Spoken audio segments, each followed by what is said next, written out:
L'association Sortir du nucléaire Bugey milite activement pour demander l'arrêt du site nucléaire du Bugey. Elle milite également pour les alternatives énergétiques. En France, les voitures diesel étaient jadis en tête du classement des voitures dites propres. Mais on avait oublié les particules fines très polluantes et aujourd'hui ces véhicules sont fortement décriés. Malgré cet exemple, on continue à ne considérer que les gaz à effet de serre. Un important lobby relayé par des médias peu critiques nous vante l'énergie nucléaire comme étant décarbonée et particulièrement bénéfique pour le climat. Mais c'est faux.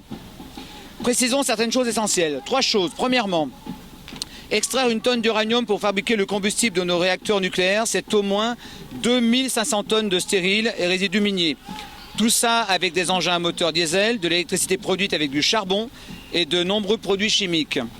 Des mines aussi sales que celles des terres rares, avec en plus des stériles et résidus pour bonne part radioactifs. Deuxièmement, la fabrication de ce combustible pour enrichir en uranium 235, les réacteurs nucléaires et l'usine de retraitement de la Hague rejettent en permanence des quantités importantes d'effluents radioactifs et chimiques dans l'eau et dans l'air. Troisièmement, ces installations produisent de nombreux déchets radioactifs, tous dangereux, et pour bonne part des déchets qu'il va falloir gérer pendant des milliers, voire des millions d'années.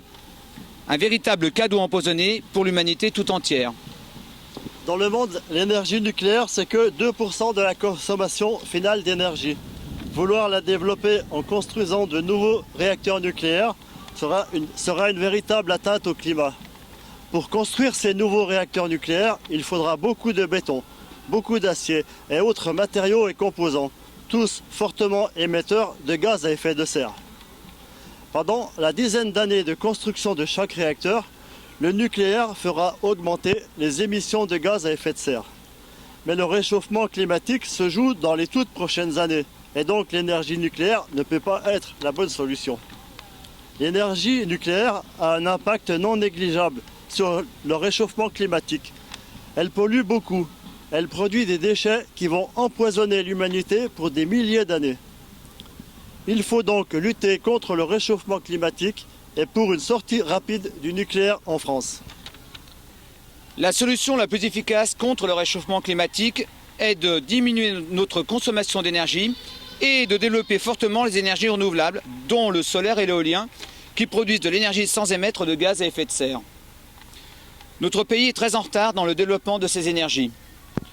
Il en sera ainsi tant qu'on continuera avec l'énergie nucléaire. Celle-ci, difficilement modulable, n'est pas compatible avec l'intermittence du soleil et du vent. Aujourd'hui, dimanche 9 mai 2021, nous manifestons contre une loi climatique qui a rejeté une grande partie des propositions et de la Convention citoyenne pour le climat. Mais ce n'est qu'une récidive. Lors du débat public pour la programmation pluriannuelle de l'énergie, il y avait le G400 Énergie, un groupe de 400 personnes tirées au sort et venues de toutes les régions de l'Hexagone. Les souhaits de ce G400 Énergie ont été totalement ignorés, tout comme aujourd'hui où parmi toutes ces propositions de la Convention citoyenne, beaucoup ne sont pas retenus. Nous avons un président de la République et un gouvernement très pro-nucléaire et sans ambition écologique pour une réelle transition énergétique et écologique.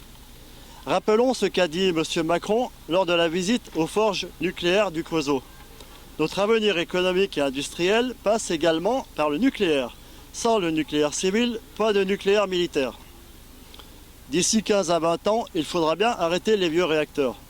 Sans le dire, on nous prépare d'ores et déjà un programme de construction de nouveaux réacteurs nucléaires. EDF va proposer au gouvernement, en juin 2021, la construction de 6 réacteurs EPR répartis sur 3 sites. Bugey est en concurrence avec Tricastin. Et fin 2019, nos élus du département, sauf 3, et élus de la communauté de communes de la Plaine de l'Ain ont pris des vœux pour accueillir 2 EPR. Souvenez-vous-en pour les élections départementales des 20 et 27 juin prochains. Nous ne voulons pas de ces EPR.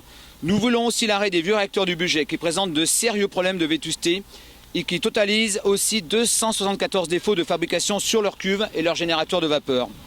D'ores et déjà, nous vous invitons à venir manifester avec nous près du site du budget le dimanche 3 octobre 2021 pour demander l'arrêt des vieux réacteurs, dire non aux nouveaux réacteurs EPR et dire oui à la sobriété, dire oui à l'efficacité énergétique et dire oui au développement des énergies renouvelables. À bientôt donc et merci de votre écoute.